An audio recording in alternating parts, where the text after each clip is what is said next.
ನಟ ದರ್ಶನ್ ಮತ್ತು ವಿಜಯಲಕ್ಷ್ಮಿ ದಂಪತಿಗೆ ಇವತ್ತು ವಿವಾಹ ವಾರ್ಷಿಕೋತ್ಸವದ ಸಂಭ್ರಮ. ಪರಸ್ಪರರು ಕೈ ಹಿಡಿದು ಇವತ್ತಿಗೆ 23 ವರ್ಷ ಆಗಿದೆ. ಗಂಡ ಇಲ್ಲದೆ ಆನಿವರ್ಸರಿ ಮಾಡಲಾಗದೆ ಪತ್ನಿ ಕಂಗೆಟ್ಟಿದ್ದಾರೆ. ಇದರ ಮಧ್ಯೆ ಇವತ್ತು ಜೈಲು ಕೊಠಡಿಯಲ್ಲೇ ದರ್ಶನ್ ತಮ್ಮ ಪತ್ನಿ ಮತ್ತು ಪುತ್ರನನ್ನ ಭೇಟಿ ಮಾಡೋದಕ್ಕೆ ಅವಕಾಶವನ್ನ ಪಡ್ಕೊಂಡಿದ್ದಾರೆ. ಮನೆ ಮನದ ಒಡೆಯ ಜೈಲಲ್ಲಿದ್ದಾನೆ. ಮನೆಯಲ್ಲಿರುವ ಮನದರಸಿಗೆ ಚಿಂತೆ ಕಾಡ್ತಾ ಇದೆ. ಕೈ ಹಿಡಿದ ಗಜ ಕಂಬಿ ಹಿಂದಿದ್ದಾನೆ. ಕೊಲೆ ಕೇಸ್ನಲ್ಲಿ ದರ್ಶನ್ ಕಾರಾಗೃಹ ಸೇರಿ ತಿಂಗಳುಗಳೇ ಗತಿಸಿವೆ.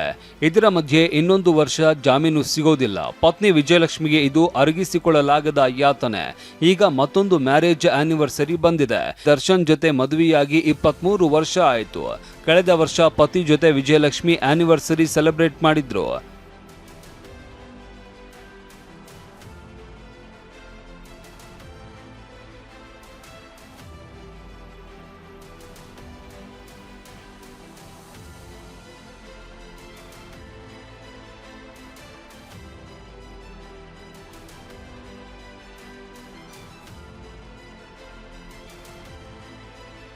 ಆದ್ರೀಗ ದರ್ಶನ್ ಜೈಲಲ್ಲಿ ಇದ್ದು ಪತ್ನಿ ವಿಜಯಲಕ್ಷ್ಮಿ ಕಂಗಾಲಾಗಿದ್ದಾರೆ.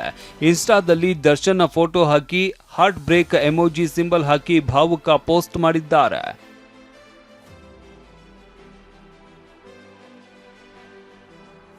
ಪತ್ನಿ ಪುತ್ರನ ಜೊತೆ ದರ್ಶನ್ ನೇರ ಭೇಟಿಗೆ ಅವಕಾಶ.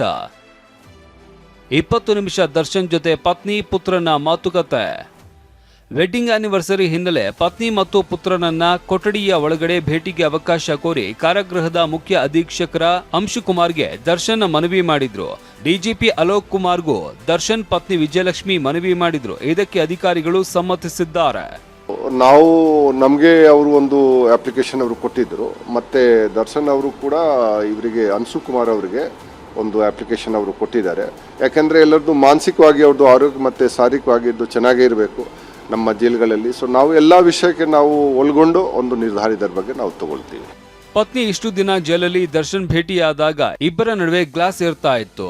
ಆದ್ರೆ ಇವತ್ತು ಇದ್ಯಾವುದು ಇರೋದಿಲ್ಲ. ಪತ್ನಿ ಹಾಗೂ ಪುತ್ರನನ್ನ ದರ್ಶನ್ ಕೊಠಡಿಯಲ್ಲಿ ಭೇಟಿಯಾಗಲಿದ್ದಾರೆ. ಮಧ್ಯಾಹ್ನ 3 ಗಂಟೆಗೆ ಜೈಲಲ್ಲಿ ನೇರ ಭೇಟಿಗೆ ಅವಕಾಶ ನೀಡಲಾಗಿದೆ. 20 ನಿಮಿಷಗಳ ಕಾಲ ಪತ್ನಿ ವಿಜಯಲಕ್ಷ್ಮಿ, ಪುತ್ರ ವಿನೀಶ್ ದರ್ಶನ್ ಜೊತೆ ಮಾತುಕತೆ ನಡೆಸಲಿದ್ದಾರೆ. ಪ್ರಜ್ವಲ್, TV9 ಬೆಂಗಳೂರು.